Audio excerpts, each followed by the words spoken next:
look at that. Finally here. Hello YouTube, this is Naman. Welcome to my channel. Drama, check of all, master of none. I've been waiting for this. It's been cancelled, it's been delayed. They didn't even explain it to me why it's cancelled. It's almost as big as this, almost, with the box that is. But let's open up the box and how big this thing is and what it is.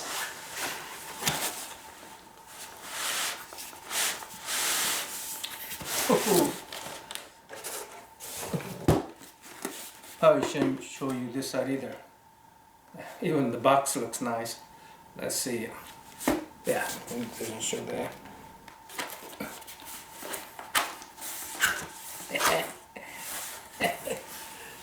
Did it flash a little bit there? Yes. Oh.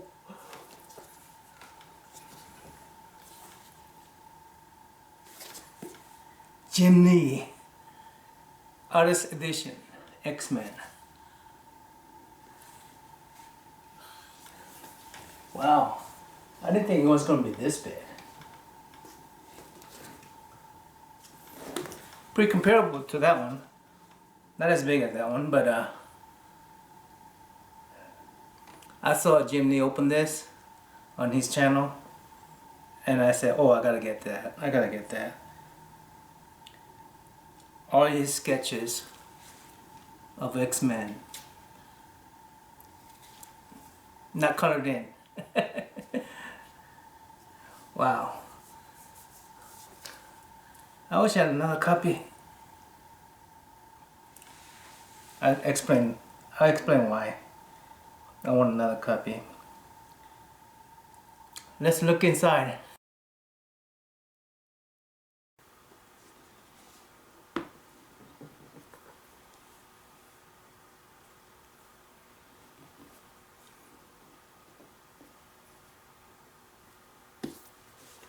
My second biggest book right there.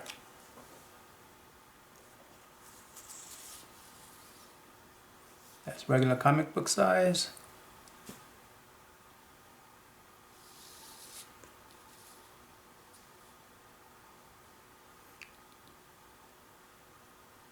I want to talk about Jim Lee and his books.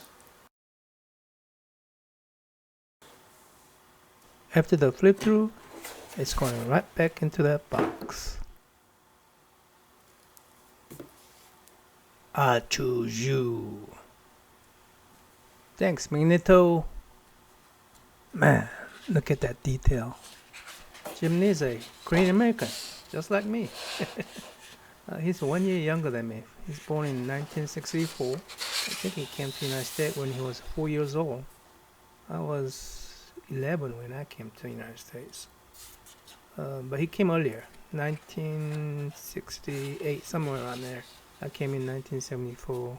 Original prints of Uncanny X-Men issue 248, page 123, shows where, all these different issues. You got X-Men issue number 1 from 1991, all 37 pages, plus a promo page, and all the way to issue 10 with a few pages each. I'm happy.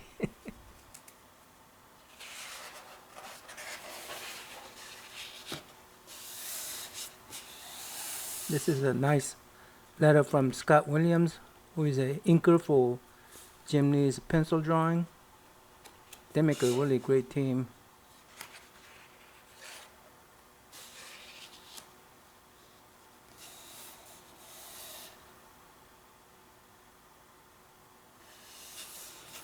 Look at that Colossus. He just comes right at you. Do you see the X-Acto knife cut all around? I remember doing something like that in high school in my journalism class. I think our paper was called Eagle Beacon. Oh, remember this Wolverine, okay? besides getting paid by the comic book company, artists get to sell their original work like this to public. I think at first when these were like going for like maybe a few $100s, I'm wondering what are they priced at right now. Looking how much of a Jim Lee's artwork is going for right now. This one for 300,000 in 2020. This cover right here, 65, 725. Wow.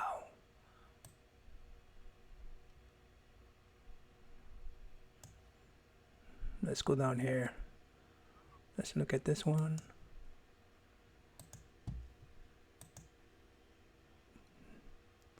Cool looking Batman, Joker, Green Lantern. Is that a cyborg? No, I don't see that as cyborg.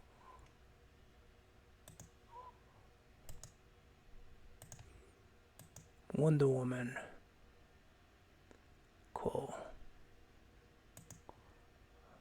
One's going for 30,000, one's going for 25,000. The funny one is this one right here, way down here. This one right here. Going for $500. And it just it's just why that's not even a rough sketch.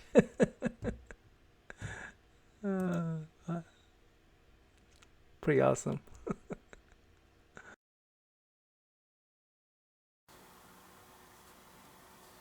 Issue 256, page 25.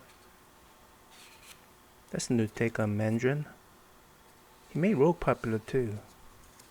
His style was used for design of X-Men, the animated series back in 1992. But it almost didn't happen. Look at the whiteout. On purpose or correction? At the time, he declared independence from Marvel Comics and co-founded his own company called Image Comics. So yeah, it almost didn't happen. I didn't know he designed the Gambit so early in the X-Men series. They white out the line here. I'm sure Marvel Comics was thankful that they were not vindictive to Jim Lee. Yeah, the whiteout here was definitely used for correction. They changed their mind on the borders. Pretty cool without the borders, by the way. It's hard to imagine success of that anime series without Jim Lee's influence. Captain America versus ninjas. Cool.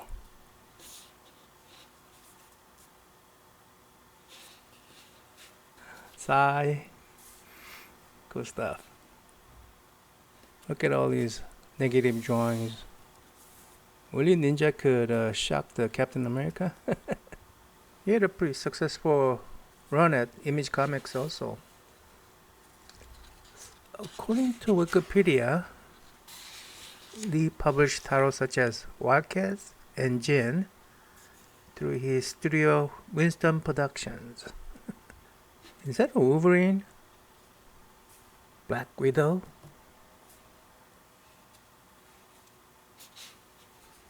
Not much left to imagination.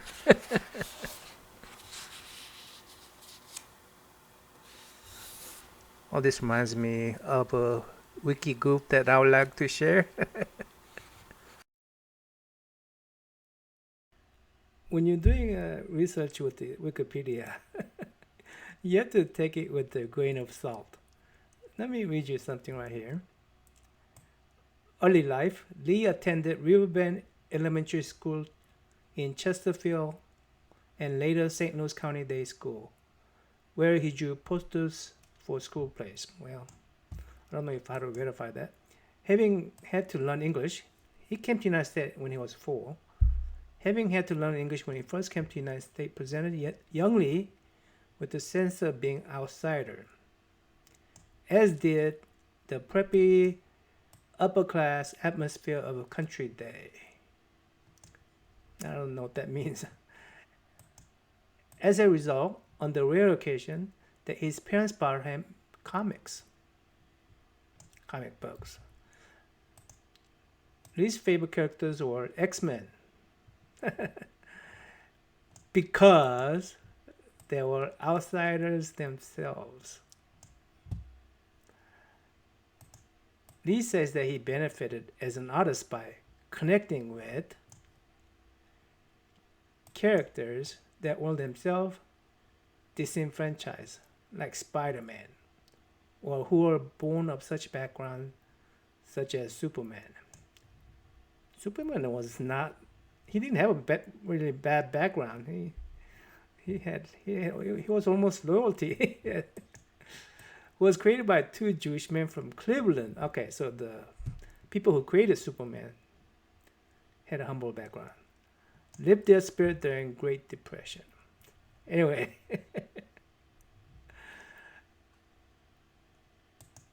like like well like me, Jim Lee drew because he thought this comic book had a really cool drawings, cool looking characters, cool costume, they were shooting lasers out of their eyes. That was his thing. Okay, you'll see what I mean in this interview. These stories ended up. I didn't really care. I just wanted to see the figures. I wanted to see the artwork. That's what really inspired me. Um, and I never really got into why they inspired me. And I remember even just sort of guffawing or just going, really? That's why people read comics? Like as I got older in college, you read like more academic explanations like, oh, comic books appeal to kids because of the power of fantasy. As an adolescent, the X-Men are appealing because they're characters that are outsiders, and that's how estranged teenagers feel, or that they have taken the vow to protect humanity who hate them, and it's about prejudice, and that's why it's. And I'm like, no, it's no, this guy can shoot beams out of his eyes. Yeah. And this guy, he can create an ice sled, and they have these cool costumes, and they have these cool powers.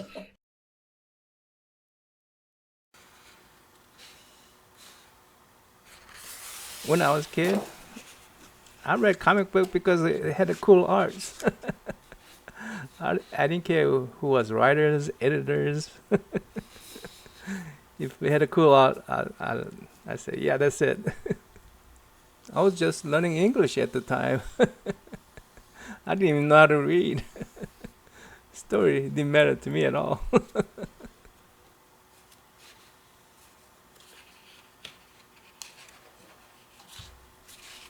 Ooh, look at how he draw Rogue. No wonder people fall in love with her. Jim Lee was to follow his father's footsteps and becoming a doctor. And then he went to Princeton University, got himself a psychology degree, so he can become a doctor. When he decided that he wanted to become a comic book artist, I could just picture what's going on between three of them. Traditional Korean mother and father versus their young Americanized son. I could relate to Jim Lee because I had a similar conversation with my parents. But mine was earlier when I was graduating from high school.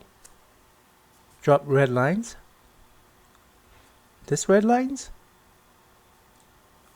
When I told my parents I wanted to pursue an art degree in college because not going to college was out of the question.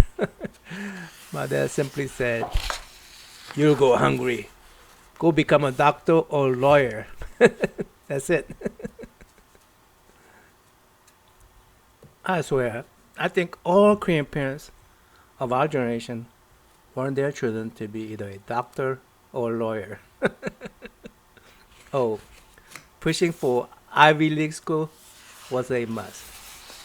What else they gonna tell their friends? My son only went to Okie State. Oh, this print sold for $132,000. Did they buy these prints back to make this book? Oh, right here. Look, Wolverine with the drool. Remember I told you to look at other Wolverine? Let me see if I could go back to it. Where is it? There it is. You see that Wolverine? Where's this Wolverine? Look at how much more detail there is on this. Issue 272 versus issue 248.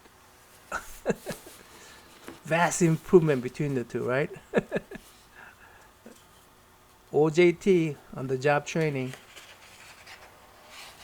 Anyways, my negotiation with my parents was, okay, I'll go to college, but I'd rather be an engineer than a doctor or a lawyer. And no, I'm just going to Okie State because Ivy League school doesn't want me. Jim Lee, on the other hand, was on his way to becoming a doctor. And he graduated from Ivy League school, Princeton. I imagine his parents were very proud of him until he dropped the bomb. I want to be a comic book artist bomb. His negotiation with his parents was, I'm going to become a comic book artist. And if I fail at that, I'll become a doctor. I love it. The pad not taken. I was just thinking about a pad not taken. What if I told my parents that, no, I'm going to become a comic book artist, and that's that? Would I be at where Jem Lee is at right now? I don't think so. Sure, I fantasize about becoming a comic book artist. But do I really want to become a comic book artist? I thought Jim Lee had a really great advice on this one. And let me go ahead and share that with you. Hello, sir. I would like to work on comics and stuff, but I don't have money to go to art college. Should I quit trying? Don't ask me these questions, man. It's your dream, not my dream. If you want it badly enough, you'll make it happen. Boom! Borders exploded. I must agree with Jim Lee. I became an engineer because that's where I put my time and effort in. Jim Lee became a comic book artist because that's where he put his time and effort in. If you're at crossroads and trying to decide what path to take, I recommend go watching Jim Lee's video, the full video. I'll provide the link below. Yeah, you make the path. You make the path. Ooh, we're right at the centerfold. This is the cover art for the famous X-Men issue #1. Actually, they divide this into 4 sections to make 4 different covers for the issue #1. Clever marketing, Marvel. The best-selling comic books of all time, according to Guinness World Records. In 1991, X-Men #1 sold over 8 million copies. That's just crazy. I am Magneto. Could have been the name instead of I am Iron Man. If Fox Studio made some good movies. Oh, I forgot something. This print right here sold for $300,000. Anyways, I got this particular Superman issue because it promised it had a Jim Lee's sketchbook as a bonus. It gives you a pretty good insight into Jim Lee's thought process. What he thinks about drawing or sketching, what he thinks about Superman. how he should redesign it, add his own style to it, and so on. Oh, by the way, Jim Lee is presently the publisher and chief creative officer of DC Comics. He said he sold his portion of Image Comic to DC so that he could focus more on art rather than the business part of the Image Comics. I guess he loves his art. Luckily, I was able to find local store that had his Superman comic books on sale. Of course, I snatched them up so that I may further study his method.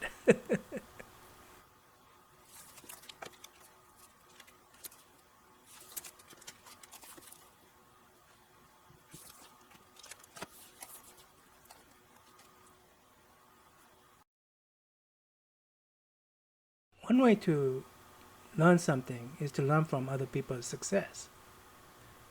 You want to be careful not to copy Jim Lee's style, but there certainly is a lot to learn from the man. Finally, guess why I got these two coloring books?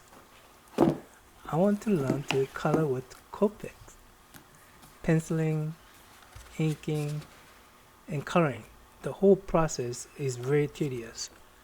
Producing a comic book requires a whole team of artists and writers. For instance, Jim Lee was a penciler, Scott Williams was an inker, and somebody else was colorer.